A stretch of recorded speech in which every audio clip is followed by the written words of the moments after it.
But China, of course, the future of aviation in the PRC is on display, and a GE Safran joint venture is ready to take off in China.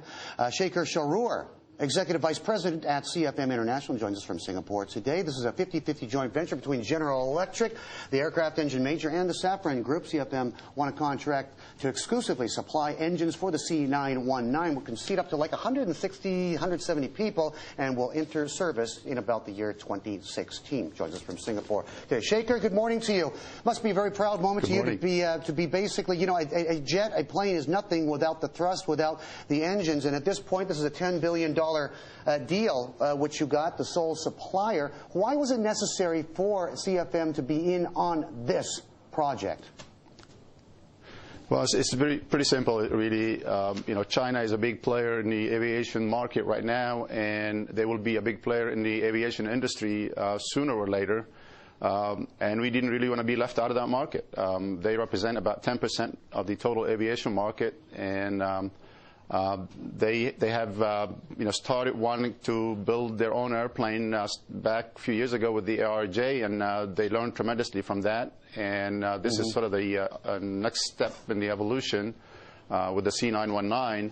And we have the right product. We think is going to be a commercially successful airplane, and we want it to be on it. Shaker, give me some of the mechanics of how this is going to be done. Is it going to be produced in China?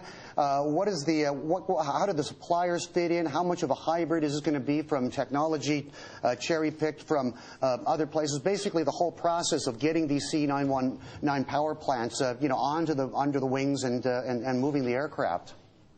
Yeah, well, this is actually a brand new product for us, and a new design for the engine. It's an engine that's really tailored for the C919. The design of the engine itself and the nacelle that goes around the engine will be done in a traditional way that we have been done at CFM.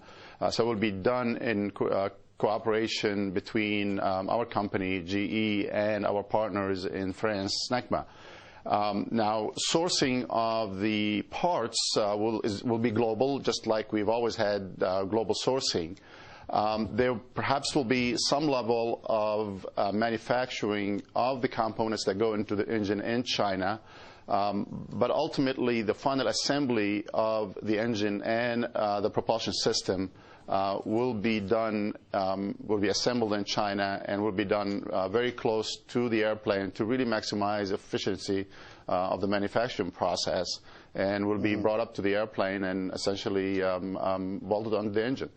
And how much? This is Shaker. This is just the opening salvo, right? I mean, there's many more years, many more stories in the China aviation space to come. What kind of a role is CFM going to play in that evolution?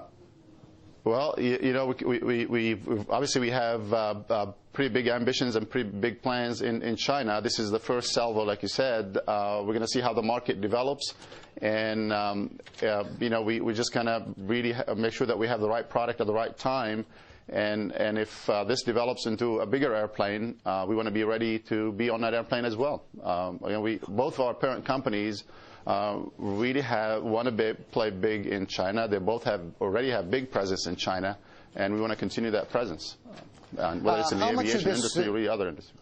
How much of this is aimed at actually introducing technology into China? China is hungry for technological innovation. This is a joint venture product. China is requiring local participation. Is this going to end up all in the hands of the Chinese? Well, the engine itself is not really a joint venture. The engine is a CFM engine. It's owned by CFM. All of the IP rights and the technology is the ownership of CFM. Okay. So we really are a supplier